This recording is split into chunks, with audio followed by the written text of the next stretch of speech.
I see you, nephew. I see you. We had to pull it together. Let me tell you. I'll tell you, these Zoom things be nerve-wracking. You be like, I'm like, who I'm looking at, Jesus? And it's gonna be the same thing with me. I'm not gonna lie. Sometimes I'm gonna be looking over here. Sometimes I'm gonna be looking. Exactly. That'd be me. I'm like, I did a whole TV interview. I was like, sis, I don't know what I'm looking at, but hopefully y'all feel what I'm saying.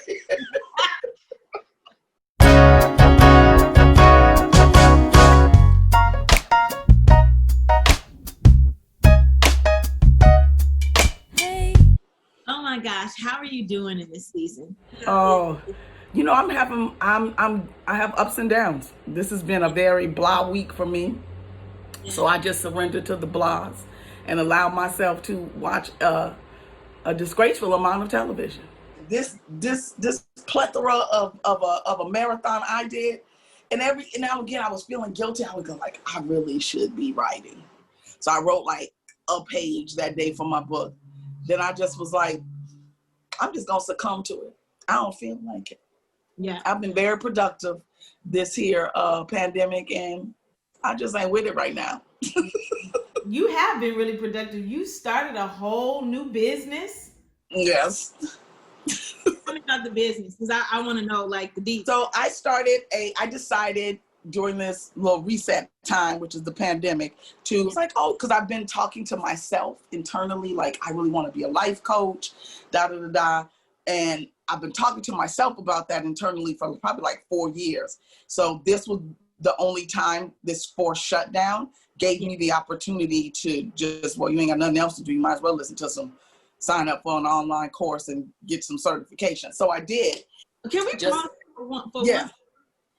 That is you are a special breed of a person, because EJ is this way too, where you say, I ain't got nothing else to do but to sign up for some courses and get this certification. No, that's not what most people normally say. Yeah, I was like, well, I ain't got nothing else to do. I might as well, and it was, at first I was like, do I join you? Am I gonna just go online, get, finish my degree, do a university? I was like, I'm not an advocate. As a parent, we'll get into this later. I'm not an advocate for everybody got to go to college, right? I believe in training and certifications. I was like, I could go get a run-of-the-mill degree, whatever, but let me do this certification. So I did, and I enjoyed it, and it confirmed what I already felt about myself. Yeah. So I did it, and so then I decided, okay, well, maybe you get a few clients. And then I don't know, I met this lady that became my life coach, and she's like my business mentor. And she works on me daily to convince myself that I can and will create a multi-million-dollar speaking and coaching business. Well, what's interesting is that it is not, it's not far-fetched to me, like, because not only do I like to hear your wisdom, obviously, which is why we're talking, but I love the way you deliver it. Like, you give so much truth in a second with so much, like, it's sobering and it's funny. I don't even know how you do it, but you've always been that way. So it's why you're one of my favorite people to talk to. Because you know what? It's because I didn't get this. I've always been this way. So The things I say have always been things I've thought, right? But I didn't get comfortable saying out loud the things that I thought, probably until I got into my mid-30s, right? But I've always had this little soundtrack playing in my head. But, fear would, when I was younger and adults would tell you something that I don't know how I knew, but I would be looking at them like, that's some foolishness, but okay, you grown. So all these thoughts I've always had, but I never just had the, I couldn't step out of fear or, feeling like it was out of my place to say something. So I've been verbal with my thought track probably since my late 30s. And then it was like, once I found my voice, not that it was lost. Again, once I allowed my voice to speak out loud, you're going to get what you get. But it's never in bad intent. It's really be what I was thinking. It's some people tripping right now because they're like, wait, how far beyond her late 30s is she? She She is at least 17 years beyond her late 30s. I would say I came to this great epiphany of myself when I was 35. I'm now 52. And the older I get, the truer I am to me, because you learn about yourself every day. You learn something new about yourself every day. But the essence of me is exactly who this is going to be. Till I leave here. This is who I am. 52, I love it.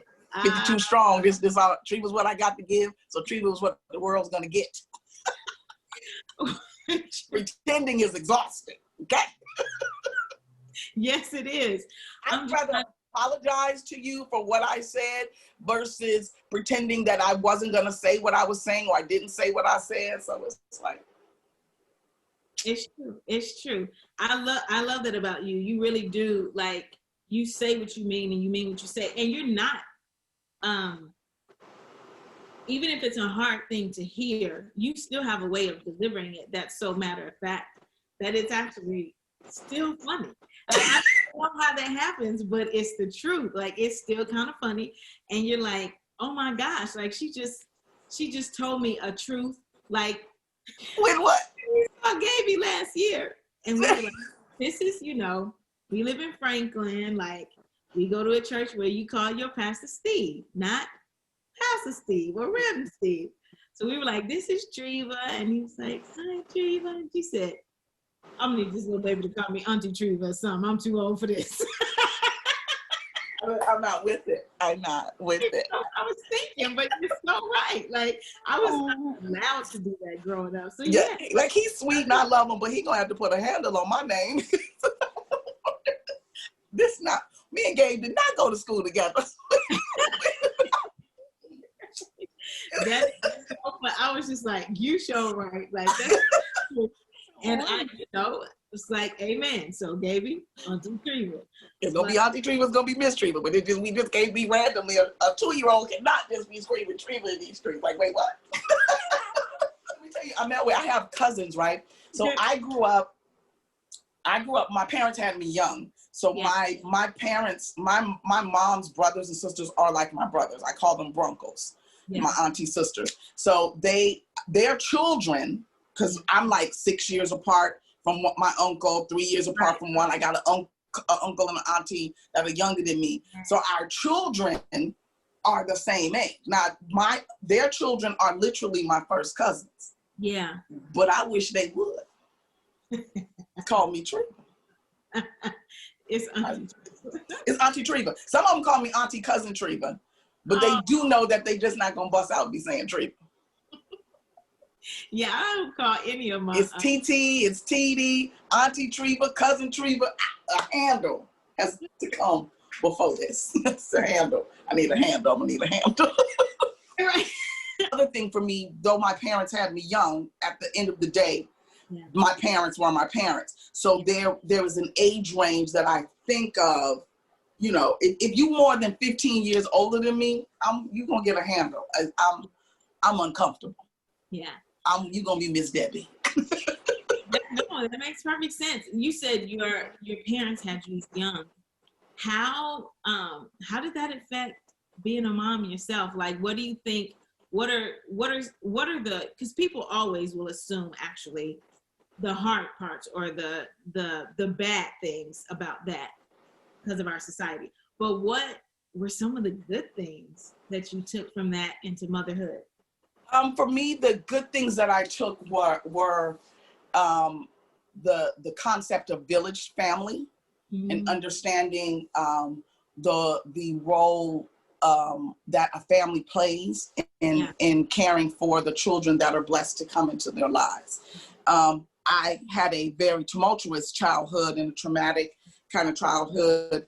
And I don't really feel like it has to do with my parents' age. It had to do with the things that they ended up getting involved in that caused their toxicity, their addiction issues, stuff like that played a role, which could have happened whether they had me when they were 15 or if they'd had me when they were 30. I don't think that the age thing was a factor of that. But for me, the positive was when I was younger, I wanted to be a young mom, not a teen mom or anything. But I used to say, I told my grandpa thought I was crazy. I was like, well, I was never too sure I wanted to be married, but I was sure I wanted kids.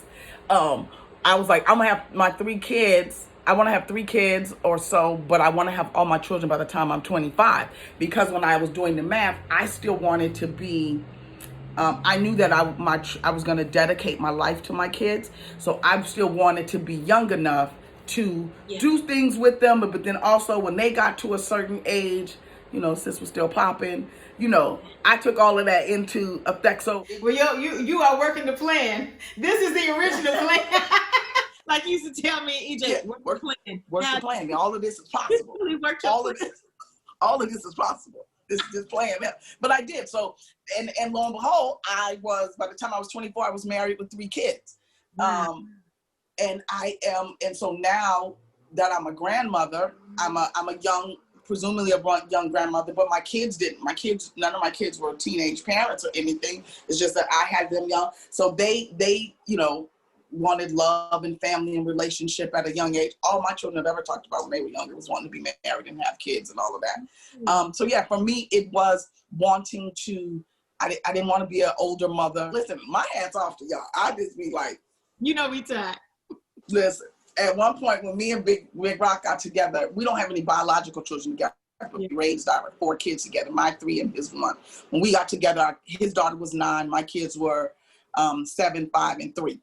Wow. So we always wanted to have a baby together. My health prohibited that. We had a couple of hard miscarriages. And then at one point I was still like, I want a baby. But my youngest daughter she was still young, but I was like, I need to have a baby by the time she go to 1st grade because I don't want to start all over again. Yeah. Then I got to a place where I knew I didn't want like a baby. And then we had a goddaughter who was a young girl, and her mom was a young girl in the church that I mentored.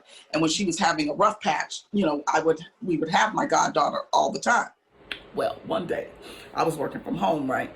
And my girlfriend had called, and for whatever reason, Big Rock and the boys and the kids were gone. So it was just me and Deja at home. And my girlfriend called and she was like, girl, what you doing? I'm about to be I'm in the city.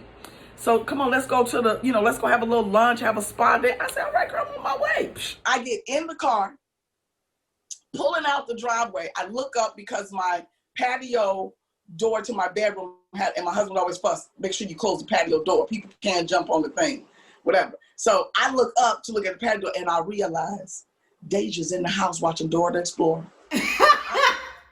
When I tell you she wasn't a thought on my mind, I was like, okay, we don't even need to adopt. Clearly, we have passed this zone. It was a lot. That's when I knew, okay, we're done. We're actually, and I probably was in my young 30s, but I was like, we're too old for this. It's because there is literally no way to do this without a moment. And if it's not a person to give you a moment, you better create a moment. Because you have to create and take moments. I was always a working parent, right? So, and I always had very demanding jobs. Once I came out of the military, I was in corporate America. I was advertising in McMark. So, my kids were the first kids to be at the daycare, and they was usually going to be the last ones picked up. Yeah. And some nights when I picked them up, I was picking them up just to bring them to the office with me because I had a deadline. So my children, we would have dinner in my office. They do their homework. But what I did, my balance was the weekend was theirs, right? Y'all are close. Yeah, I'm super close with my kids. They're close in age, so they took care of each other. And what I learned at a very young age was that my time was also currency, and I valued that. So my time on my weekends, I started doing. My sister always called me bougie, but it wasn't about bougie. It was about prioritizing and paying for my time. So what I would do, because you're a single parent or working or 2 household working parents, the weekend is not a weekend. It ends up being just 2 days off to prepare for the 5 days ahead. So you washing clothes, you cleaning the house, So in my I was outsourcing that. Yeah. I would drop my clothes at the drop and fold, wash and fold place, pick them up on Friday. That's 2-3 hours that I gave myself back to spend succinctly with my children. I had a cleaning lady that came in weekly. Her and her family came in and cooked and cleaned weekly. To me, that gave me the time back.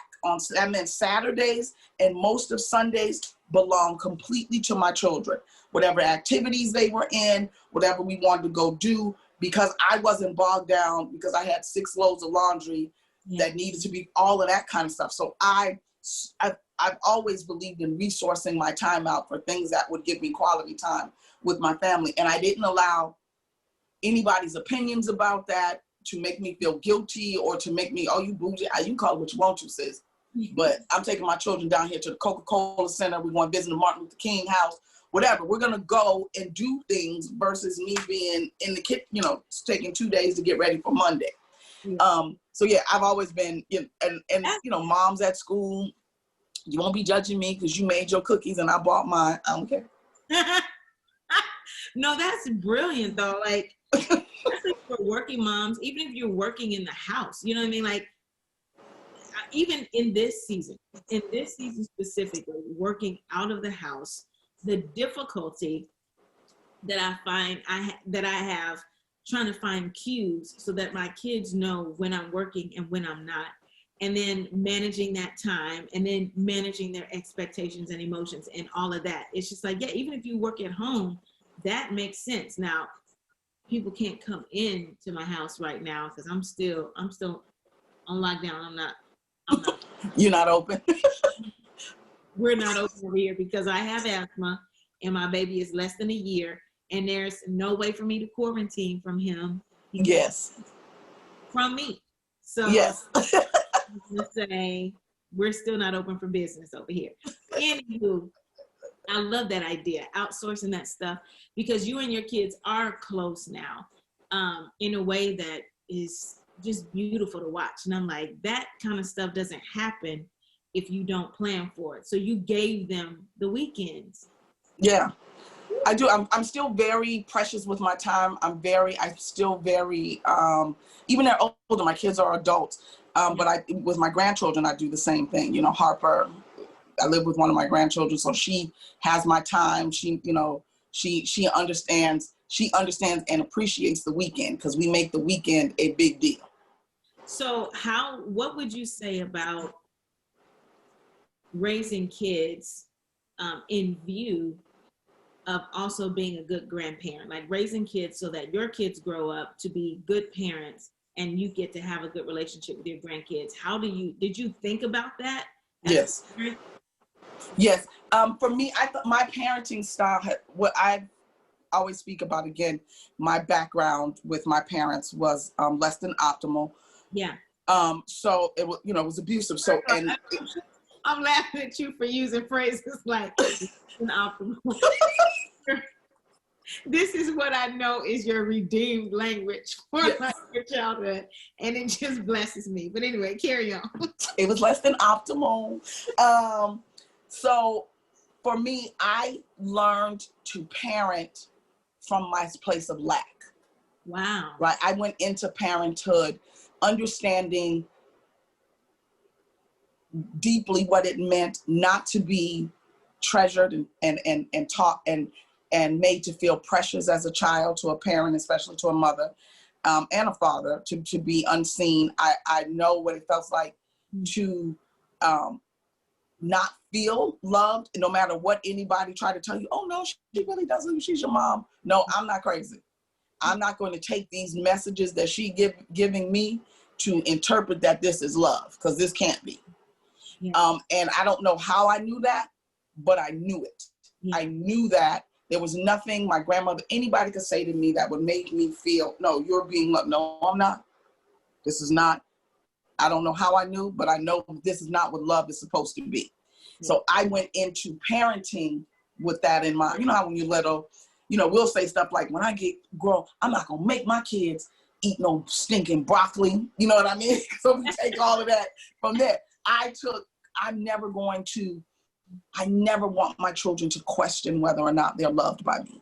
I never want my children to do this. I never want to say things that my children will still have to be silencing my voice in their head at a certain, in their adult years, right? So I was very conscious. So my parenting was that. I wanted them to know that they were loved. As adults, you know, my husband and I, when we left home, we've been fending for ourselves. There wasn't a, if it all, you know, while you're pursuing your dreams, you can go back home. Not over at our houses. So we've made sure that our kids have that grace, probably to a fault now at this point, because I got some spoiled kids, and you know they spoil their mind. I know it. Yeah. But yeah, we still believe in their dreams. We still fund their dreams. If you need a break or rest, like both my husband and I have intentionally made sure that everything that we felt like we didn't have to get from that, we give them. You know, even if they work our nerves and whatnot, but we still ultimately, my kids know they never gonna be homeless like we were at some point. They're never gonna be, you know, we're gonna be their first investor to anything. You know, like they know that to a point where they take it for granted, because again, you only know what you know. So when you know that, you feel like that's all that, of course, that's how everybody is. Yeah, yeah. I would rather that than the other way around all day long. Yeah, me too. Me too, but I get that, because it's like I have that challenge when I talk about my less than optimal childhood, and my friends or people that do have amazing relationships with their mothers always want to tell me about how I should relate to my mother. Listen, God bless you and your amazing mother that you had, and it gives me great joy, because I have never been a hater in my life, so I can look at your relationship with your mother and celebrate it, and it brings me joy, like tearful joy. But understand this, I know from the canals of which I came, they're not the same. They're not the same. So. Treiva, okay, so let me ask you this then. So tell me, because I love Big Rock, and y'all think Treiva's funny? Let me tell you something. Big Rock is funny, and he'll use half the air, half the movement. He'll be just sitting there and say something just real fast and real easy like that, and you will be on the floor rolling laughing. Y'all be laughing at us, but me and my husband be dead serious. I would give you an example, but I can't. But I will say this: you guys have your family is so beautiful, and you created a blended family, a beautiful blended family. What did you do?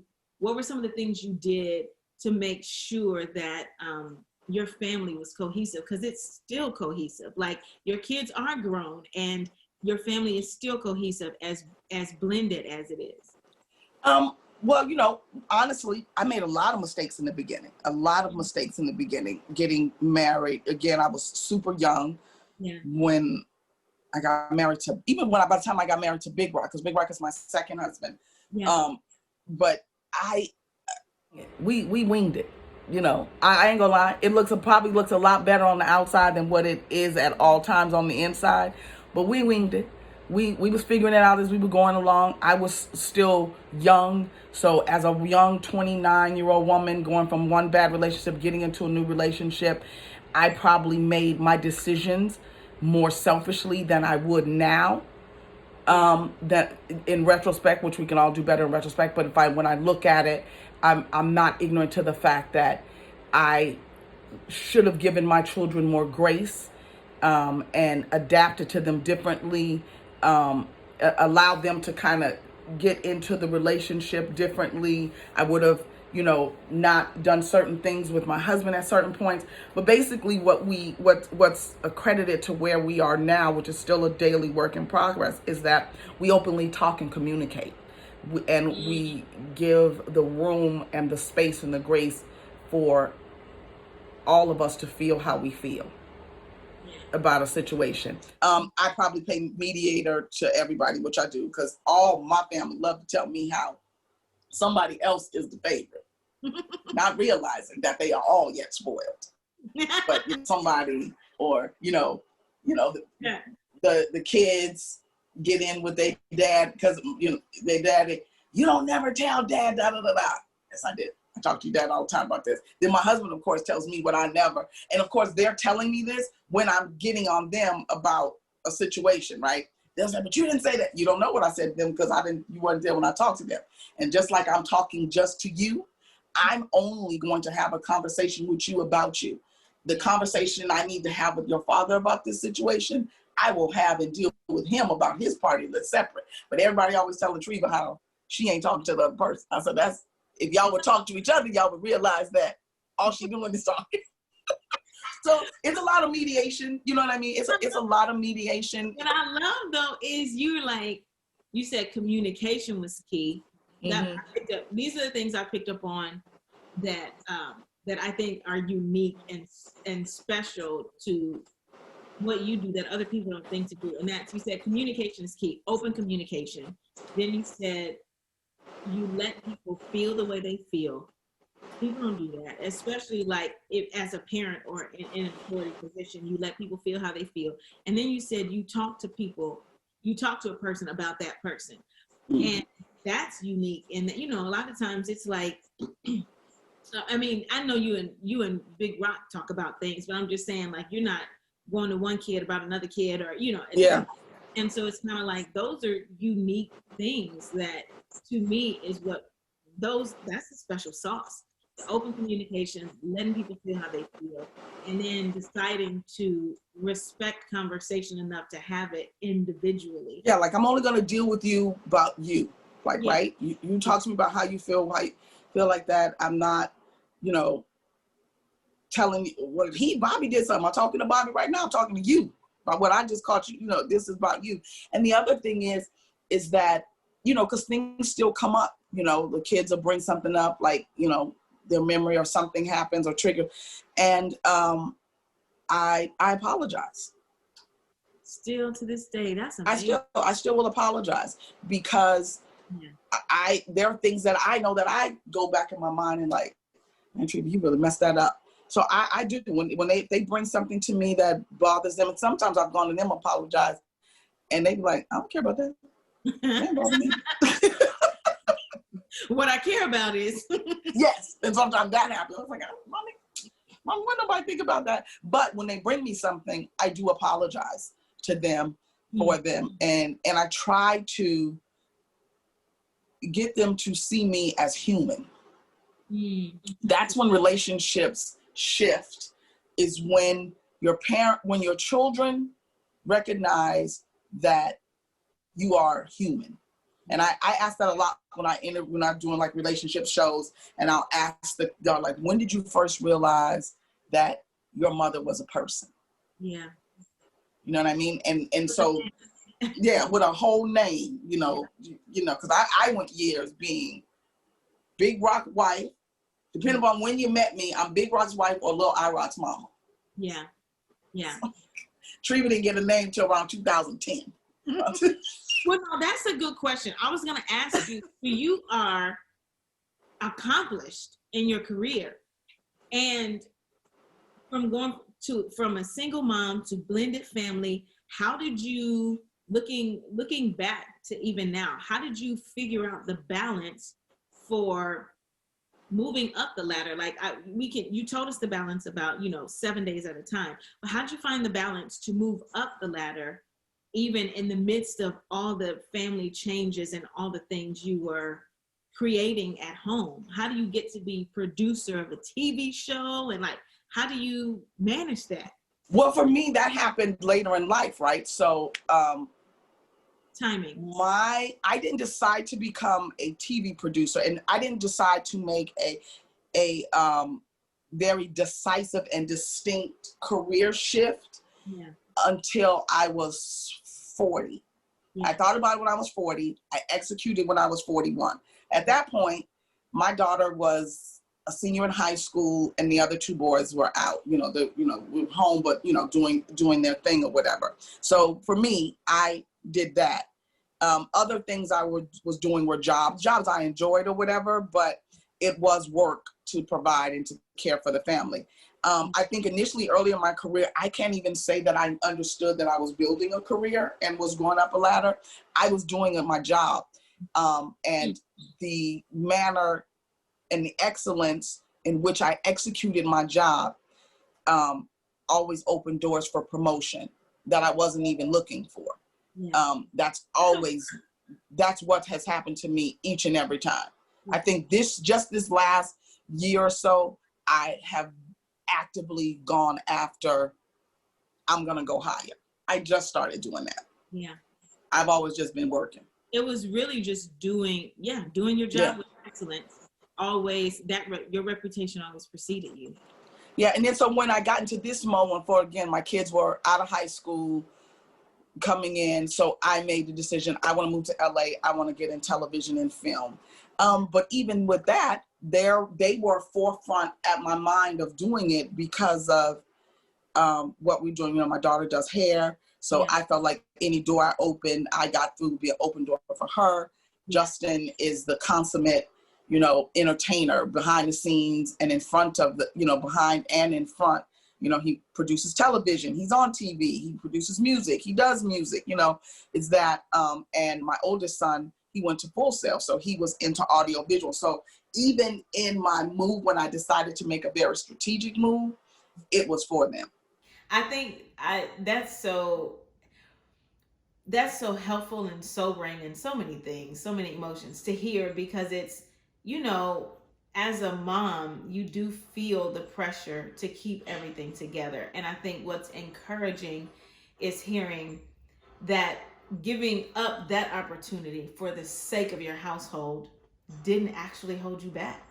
I think that's such an encouragement to those of us listening, that one, that your kids are your greatest investment. And I can see that in your family, and I can see the joy that it brings you, that it brings them. And just keeping that was at the forefront of your mind as a mom, and just remembering that if you keep that is the kind of DNA that gets passed. Yep. Even being a grandparent, because now that's their frame, that's their reference for what a mom is supposed to be like, what a parent's supposed to be like, and now they're reproducing that. Yeah, because my kids they're just like, no, that's just how. I don't think, like, once my kids got closer to adult age, right, and then they started, or what people likes to call adults, but all you can do is vote and go to the military without your parent permission. But when they get to that 18, 19-year-old space, and being in LA, the kids here are super entrepreneurial, my kids were in the music scene. So I think that's when it really dawned on them, the special relationship that they held with us, because they were meeting people that their parents was kicking them out the house. But they just, this is what they know. No, my parents, I'm not never gonna be nothing, because at the end of the day, my mama gonna my parents are gonna, You have so much wisdom and so many experiences to share, and so I hope people do pull on that in your new capacity, because even in this little time, think of all the things that you shared, all the nuggets, from being in a blended family, to being a single mom, to being a working mom, to being newly married a second time and having to figure that out. And just, I think what's unique about you is you are very honest, and you are very humble, unapologetically. And thank you. Well, thank you. That's, I've always learned from you. I totally thought you were 25 when I first met you. And I embarrassed myself, but it's okay. You didn't embarrass. It was sweet. You saw somebody that was hurting, because regardless of my age, you recognize in a sea of women that something had triggered me. Yeah. And you responded to that. Yeah. And it didn't matter. No, I wasn't. And I chased after you to make sure you were okay, like you were 20 and I was 30. Only to find out, not even at that moment, because this is how good your skin is. I didn't find out till way later. I was in my 40s when you did that, because I didn't move to LA until I was 41. But I was a strong 45. I was not a strong. I don't regret it one minute, because I have been so blessed by you in our lives, and I just love you so much. I love you too. I just feel like as we got to give ourselves grace, and I learn and understand that word more and more every day. The more you give yourself grace, the easier it will be to be gracious towards others. And I just, I give myself the grace. I am not a perfect mother. My blended family is not perfect. My kids are worrisome. They spoiled, but they mind, all of that. My husband is a 60-year-old, something grouchy man, but he's the most loving, protective, like nothing is, but I give myself the grace. I give them the grace, and as parents, especially now, right? With this whole pandemic thing and the homeschooling and this hasn't been done before. And you have to parent and package and do your thing the way that it works for you and yours, period. And I don't care what expert come from wherever writing some book about how it's supposed to be done. You are the author of your parenting style, especially in this day and time, okay? Listen, if it takes a snicker for Harper to log on to Zoom, she gonna get a snicker. You understand me? Tell people how to engage you before we hop off. How can people engage your life coaching? Because I know people gonna want more. So my life coaching company is called Truth Coaching, and and my motto is Live in Truth. And Truth stands for Total Restorative, Uncompromisable, Transformative Healing. Mm-hmm. And until you're able to practice living in truth, you won't progress in life. And that's so my coaching expounds on, I do business professional, performance coaching. I do just regular, just everyday life coaching, goal setting. I'm an accountability person. Yeah. But I believe all of that has to be started from a foundation of truth. So I do 90-day to 6-month coaching programs. Coaching is very different than therapy. I'm not here to tell you what's wrong with you. I'm here to help you ask yourself questions to get yourself to the next level. And we set goals. Like, who do you need to be today if you're trying to be an author? Who do you need to be today to have written this book? And I help you get to those steps. So you can reach me on Live in Truth Coaching, which is my Instagram, Live in Truth Coaching. And then, you can email me at info@liveintruthcoaching.com. And we can do, I do like a 15 to 30 minute kind of introductory consultation to decide whether or not me being your life coach is a fit, and we both have to fit each other. I could want you to be my client, but I may not be the right coach for you, because I don't want to grow unhealthy, codependent relationships with people, right? You shouldn't need me forever. I am a horrible coach that if 2 years from now, we are still coaching, not that we still wouldn't have a coaching relationship for 2 years, but every session, every time period, 39, we should be accomplishing new goals together. Yeah. We shouldn't still be on your truth coaching. Yeah. We shouldn't still be trying to get you to heal in 2 years. Then I'm not effective. I'm not your person. Oh, well, I love that. And I'll make sure you put it so that people can reach you, because it's fun to talk to. And I think and I am there. My conversation is my and I got that grace and freedom because I remember when God told me very clear, he said, I wanted to change your heart, not your personality. I love that. It like literally the wealth of stories and wisdom does not end. Listen, I can do this.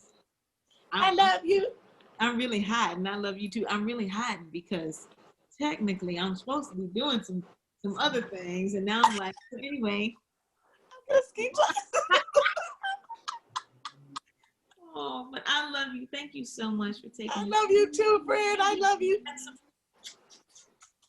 We can go back to the text thread. Yeah, back to the text thread, sis. Bye, girl.